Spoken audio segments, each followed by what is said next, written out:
12, firstly verses 13 to 21, and then verses 29 to 34.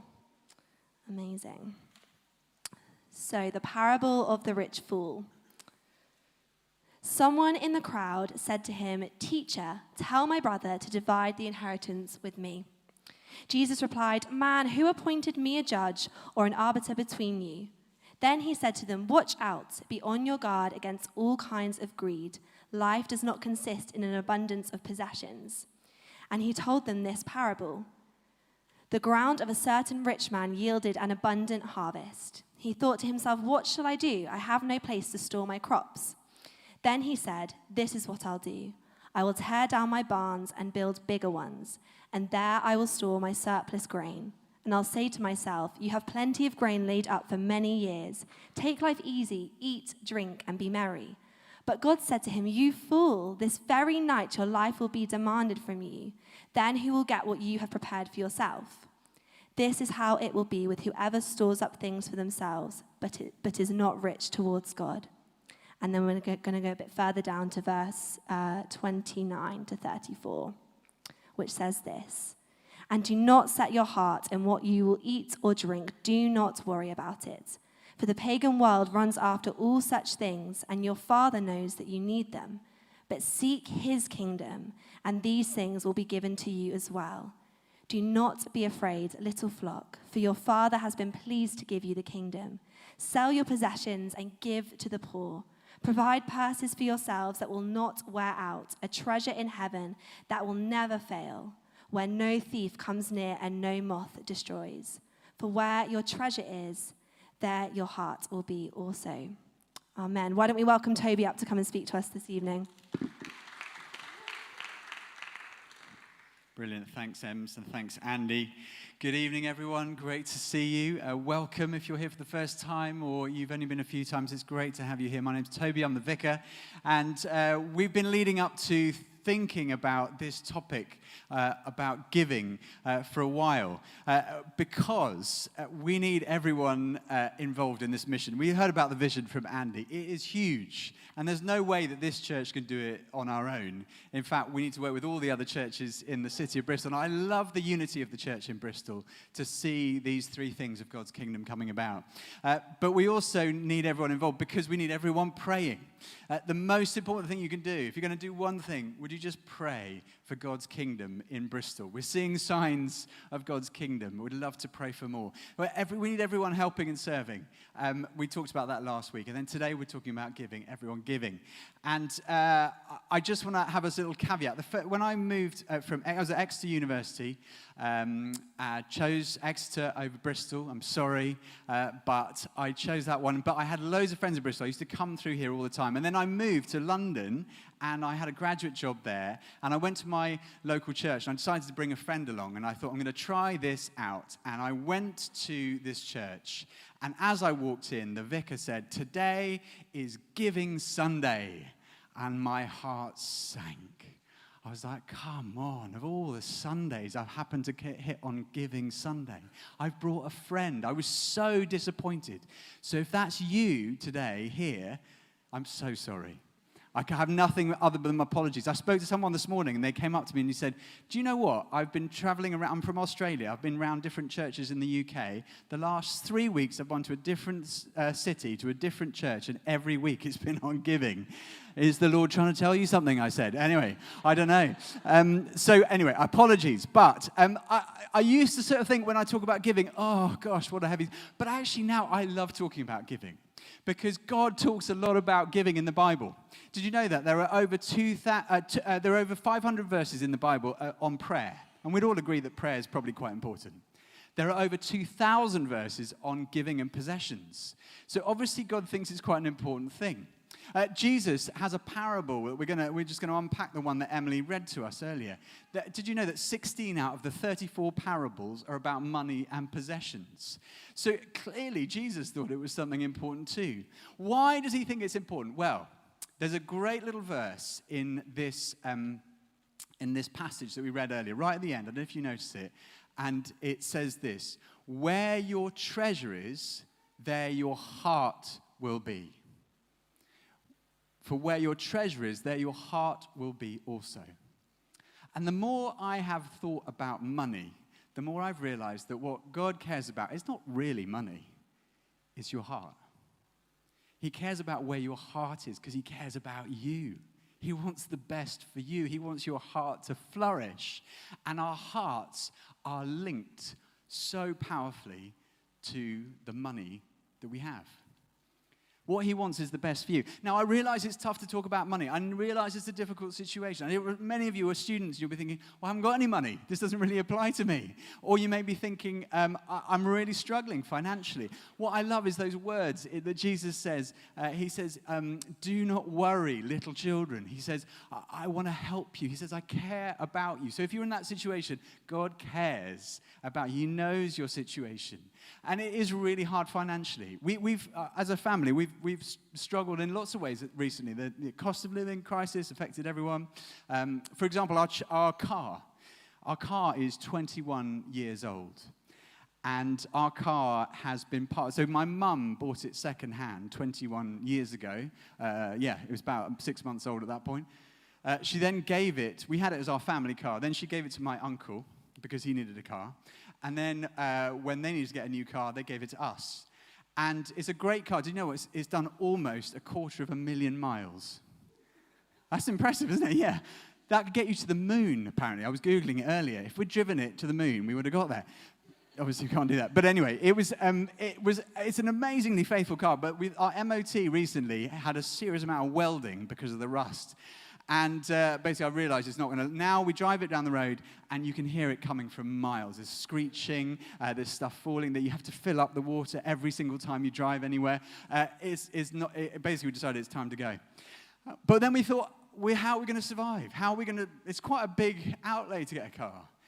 And I got a phone call from a relative of mine, and they said, look, I've heard that you need to buy a car, and I would love to give you a big chunk of the money you need.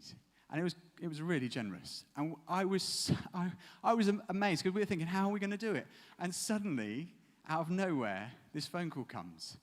And I said to them, that is so kind of you. You have no idea how much peace and help and joy that gives us as a family. And they said, well, the way that I look at it is, it's not my money. And I was thinking, did you steal it? Like, where's it come from? And then they went on, they said, it's God's money. It's all God's money, they said. So really, I'm just sort of passing it around. It's all God's. And they obviously had so much joy in blessing us, almost as much joy as we had in receiving. And that is the power of generosity. It has a huge impact, not just on other people, but also on us. And I want to talk a little bit about making room today for generosity. How do we make room in our lives for generosity? I talked about the heart, and really the heart is after, well, lots of things in life. We crave lots of things, but here's 3 of them. I think our hearts crave satisfaction, significance, and security. Satisfaction. We all want to feel like a sense of well-being, a sense of contentment. We kind of long for that, don't we? Significance. We want to have a sense of purpose and meaning. There are lots of studies done that people who have a sense of purpose and meaning tend to be healthier as individuals. And then lastly, security. We want a sense of safety, that everything is going to be okay. All of us, our hearts are looking for that. And in this passage, Jesus tells a parable about those 3 things and about a man who is also looking for those 3 things. And he basically, to summarize it, he says, look, money might satisfy some of that, but it will never really fundamentally satisfy those 3 yearnings that we have. Now, when it comes to money, I think there are some people who are spenders, and there are other people who are savers. Where would you put yourself on that spectrum, spender or saver? Why don't you turn to your next door neighbor and ask them, are you a spender or a saver?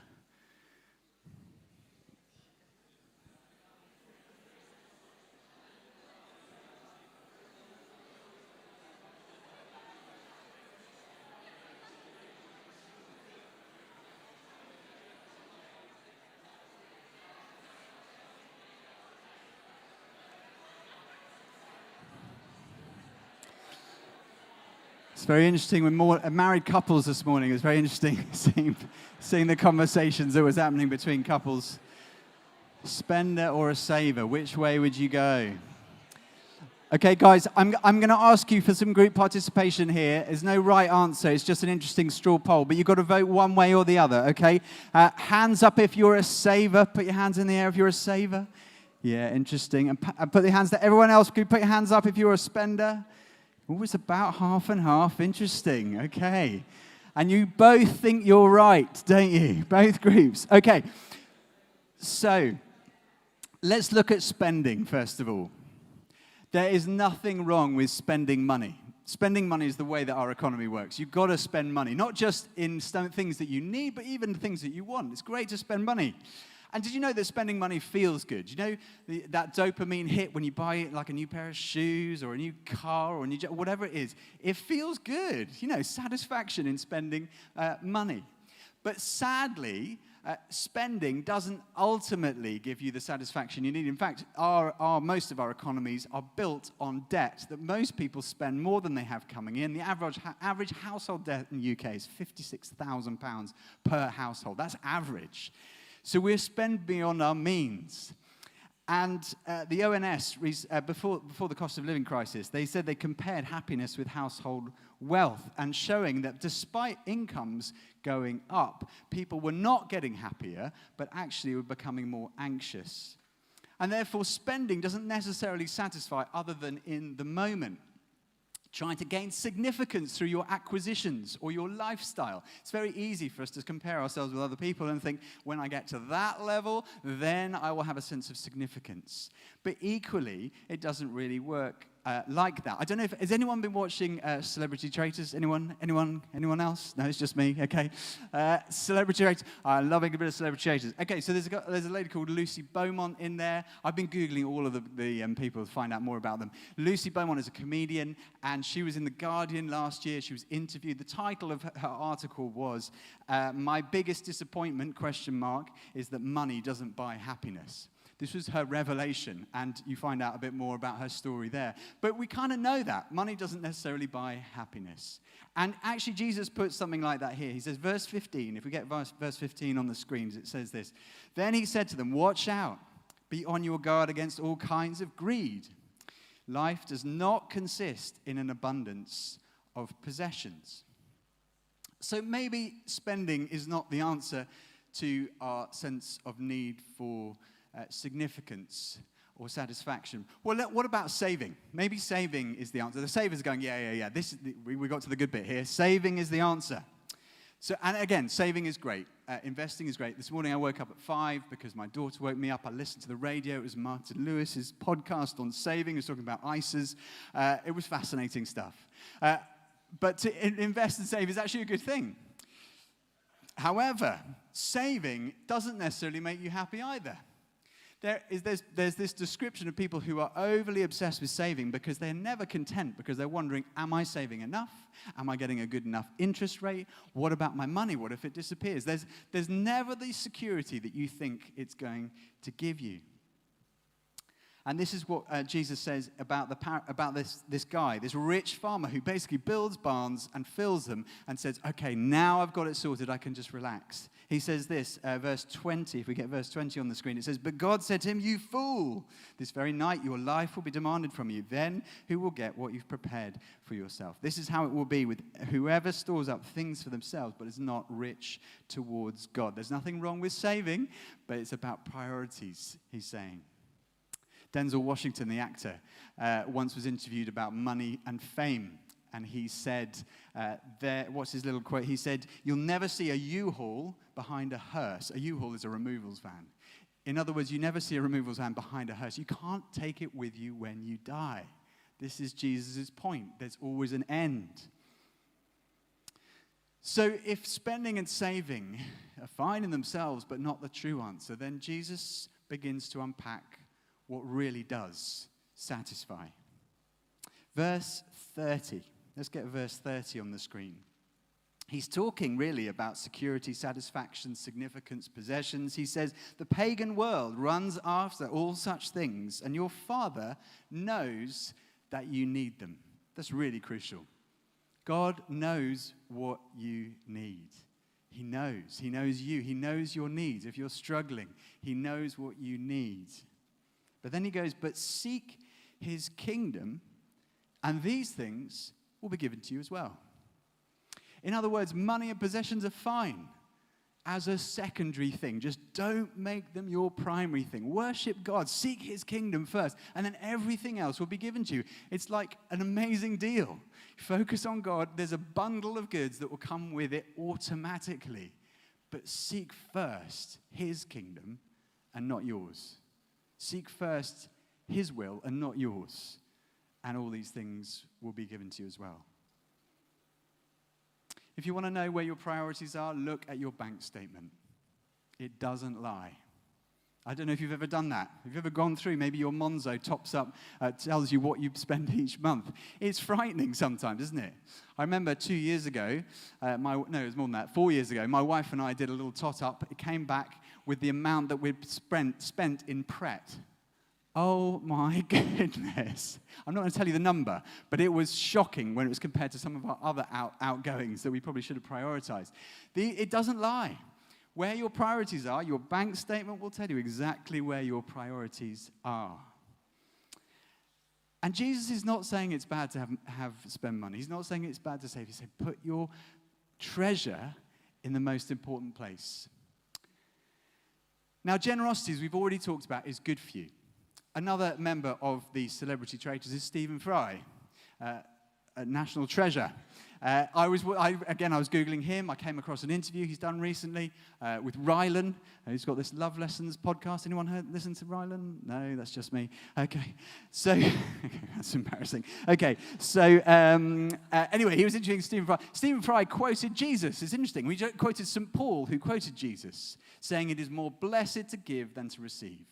This is ancient wisdom, but it's been backed up over and over again. You are more blessed giving than receiving. There was a Harvard study done. The most popular class in Harvard was about happiness.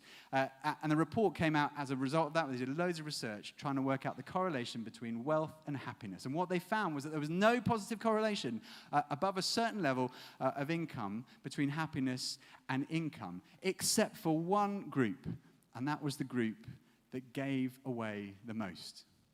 That was where the happiness kicked in. Not through having the stuff, but by giving it away. And so it's been backed up many times. Generosity is good for you, but it's also good for other people, obviously. The more generous you are with other people, the better it is for them.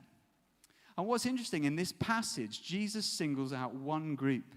He says, give to the poor. Give to the poor. You can give to other people, and they might give you something back. In terms of giving to the poor, you might not get much back from it, but you will know that you have blessed those who are most in need. And there is so much poverty around us. We are so insulated from it in the world that we often inhabit. But interestingly, if you look at Bristol, 23% of children in the city live in poverty. 23%. A quarter of all children live in poverty in Bristol. We might not meet them, we might not see them, but they're there. 10,000 people every year in Bristol access food banks. And this is a staggering statistic. There is a 10-year life expectancy gap between those who live in Hartcliffe, the poorest part of Bristol, in South Bristol, and Clifton, the richest part. 10 years because of the impact of poverty. And we can make a difference to them. Our generosity can help those people. I love what we do here. Katie was talking about the stuff that we're going to do with the banquet. I love the food hub that happens on Wednesdays. We deliver these packages. Last Christmas, we had Love Christmas, where we said that, give, pack, deliver a package to someone who is in need, and we have these partnerships, and we did 1,000 bags. And Katie last week said, we've already got more than 1,000 requests. In fact, we've got, I don't know, what's the number? 1,500. We got 1,500 people, organizations saying we want that many bags. We would love, wouldn't it be amazing to bless 1,500 people in our city? It's not a big thing, but it'll make a difference. But it's not just material poverty. There is relational poverty. Mother Teresa said the greatest poverty there is loneliness.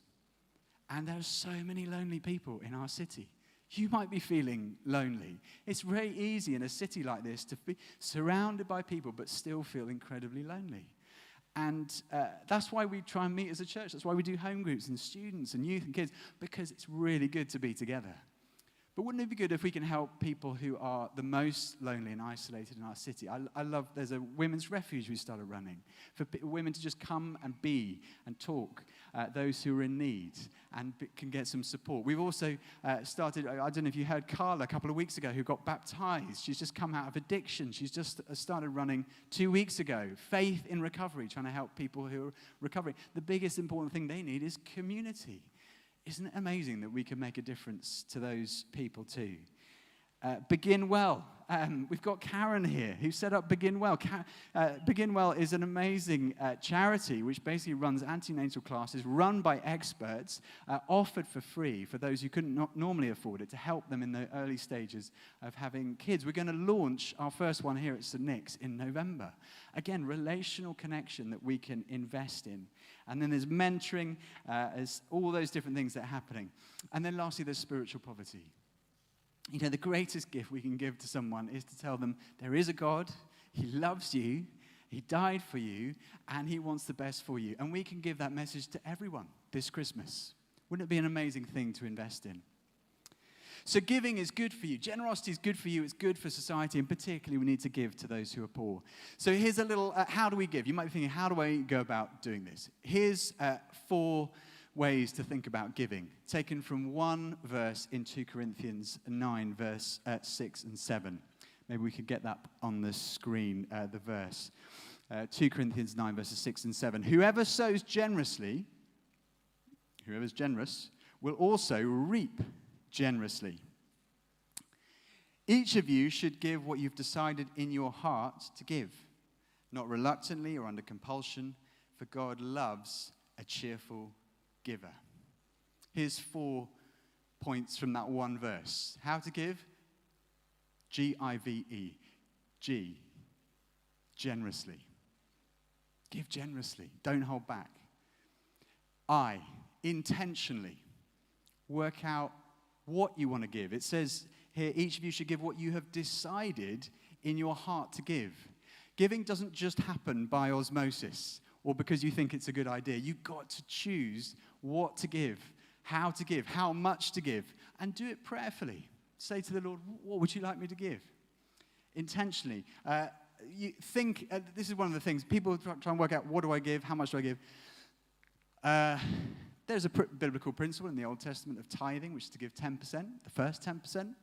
But we live in the New Testament, in the age of the Spirit. We don't have to be constrained, which is great. You don't have to reduce it to 10%. If you want to give more, you can. The idea is that you're free. You don't have to give 10. There is no law. You can do whatever you feel the Lord is leading you to. But it is easy to have so many questions you never quite get around to it. I don't know if you've had this. A friend of mine, Steve, when he graduated, he went to church in East London, talked to his pastor. He'd suddenly started earning some money as a graduate for the first time in his life, and he said, I'm so confused, I don't really know how to give. You know, is it 10%, is it less, or is it more? I don't know, is it gross or net, is it pre or post-tax? Is it we talking about income or capital? And the pastor said to him, are you basically asking me what's the least amount that I can give and still be seen as a generous giver? And he went, yeah. He thought, no, okay. Well, I really want to find out. And often we sort of tend a lot of time to think, oh, what is this the right thing? I encourage you just to get stuck in intentionally and have a go. Voluntarily, V. No one has to do anything. And I think guilt is a terrible motivator for anything. Never do any of this stuff out of guilt. But what I would encourage you to do rather is say, Lord, would you give me a passion, an excitement, a desire to bless other people that comes from all that you've given me. And lastly, enthusiastically. The last part of this verse says, the Lord loves a cheerful giver. And the word in the Greek is hilarion, from where we get the word hilarious. The Lord loves a hilarious giver. Not a somber, dour, I must do this kind of giver, but but a hilarious one who gets the cash and just said, yeah, go on, have it. This is a fantastic way to spend my money. I'd love you to have it. The Lord loves that attitude because it comes from the joy that he brings us that we want to share with others. Now, I know that if you're a student, you might be thinking, I haven't really got much money. And what I would echo is Andy's thing that he said earlier. It doesn't really matter the amount. It just is about the heart. J.D. Rockefeller, one of the most wealthy Americans of the turn of the century, said, I would never have given out of my millions if I hadn't given out of my first pay packet. In other words, it's a habit. If you start it now, it will grow. Don't wait for that other time that might come in the future. Jesus says, lastly, don't store up treasure for yourself on earth where there's moths that eat your clothes, where there's rust that ruins your MOT. None of those things are going to last. He says, invest in treasure in heaven, which will never spoil and never fade. You know, the great news is, we've been singing about it tonight, is that ultimately God has treasure for you in heaven. That's where we'll really enjoy God's riches. So why not invest what you cannot keep to gain what you cannot lose? If you invest your money and your time and your energy in God's kingdom, seek first his kingdom, everything else will be given to you as well. And one day you will have an inheritance. Wouldn't it be amazing if all of us together were involved in this and we would see people lifted out of poverty? We'd see people conquering their addictions. We'd see people liberated and set free. We'd see people having a change in their relationships. Wouldn't that be amazing to play a little small part of that? Why don't we pray and ask God, Lord, what little part can I play? Amen.